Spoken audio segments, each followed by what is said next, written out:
حدیث مبارک ہے، فرمایا الا ان فی الجسد مضغۃ اذا صلحت صلح الجسد کلہ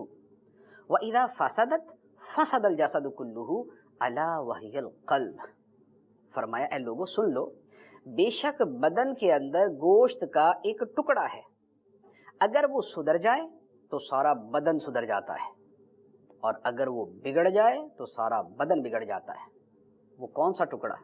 جس کی صلاح اور درستی کے اوپر بدن کی درستی کا مدار ہے، اور جس کے بگاڑ کے اوپر پورے بدن کے بگاڑ کا مدار ہے۔ فرمایا سن لو، وہ دل ہے، کہ دل سدھر گیا تو پورا بدن سدھر جائے گا، اور دل بگڑ گیا تو سارا بدن بگڑ جائے گا۔ دل سدھرتا ہے، دل کے اندر جب تقوی آتا ہے، فَإِنَّهَا مِن تَقْوَى الْقُلُوبِ، تو بے شک یہ دلوں کے تقوی میں سے ہے۔ جب دل میں تقوی پیدا ہوتا ہے، جب دل کے اندر پاکیزگی پیدا ہوتی ہے، جب دل کے اندر نور آتا ہے، جب دل کے اندر روحانیت آتی ہے، تو اس کے آثار پورے بدن پہ نظر آتے ہیں۔ آنکھیں جھک جاتی ہیں، حرام نہیں دیکھتی، کان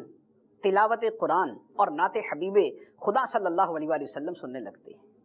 زبان اللہ کا ذکر کرنے لگتی ہے، ہاتھ اللہ تعالیٰ کی اطاعت کے کاموں میں ہی استعمال ہوتے ہیں، قدم خدا کی بندگی اور فرما برداری کے مطابق ہی اٹھتے ہیں۔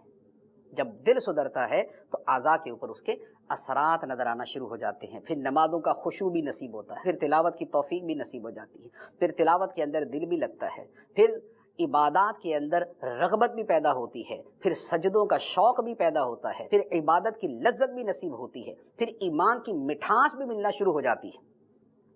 پھر قلب کو صفائی ملتی ہے۔ تو یہ جو قلب کی طہارت ہے، یہ جو دل کی صفائی ہے، اس کے اثرات پورے وجود پہ ظاہر ہونا شروع ہو جاتے ہیں۔ اور اگر اس کے الٹ ہو جائے، اگر دل بگڑ جائے، دل تاریک ہو جائے،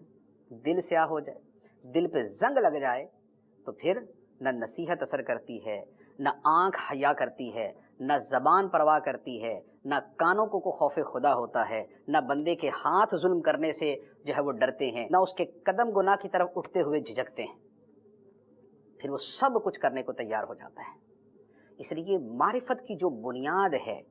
وہ ہے ہی گناہوں کے ترک پر اور دل کی اصلاح پر۔ دل صاف ہوا تو معرفت نصیب ہوگی، اور دل صاف نہیں ہے تو معرفت نصیب ہونے کا سوال ہی پیدا نہیں ہوتا۔